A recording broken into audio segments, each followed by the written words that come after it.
कि हैदराबाद सक्कर मोटरवे के लिए खुशखबरी आ गई है। इस्लामी तरक्याती बैंक और OPEC fund for international development ने सेक्शन 3, सेक्शन 4 और सेक्शन 5 के लिए कर्ज देने की बाकायदा मंजूरी दे दी है, जिसके बाद NHA ने हुकूमत सिंध से मुफ्त जमीन मांग ली है। इस पर मजीद तफसीलात जानेंगे शकील नायज से। शकील नायज, बताइएगा। देखें, हैदराबाद सक्कर मोटरवे के लिए एक खुशखबरी आ गई है।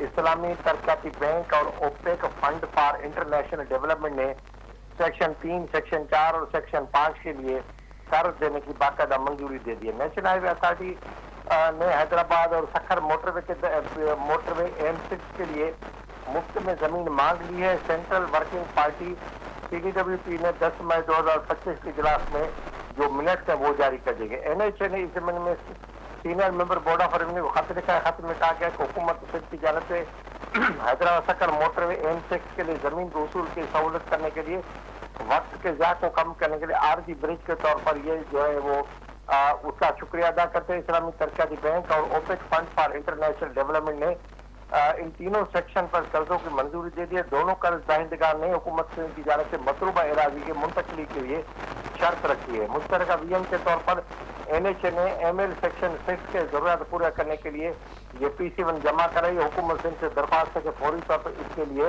रकम मुंतकिल जमीन मुंतकिल करे ताकि ये जमीन का जो रजिस्ट्रेशन है दोनों जो कर्ज देने वाले इदारे उनको देकर इस पर बाकी कर्ज लेकर काम शुरू किया जा सके। जी बहुत शुक्रिया शकील नायज, हमें तफसीलात से आगाह किया।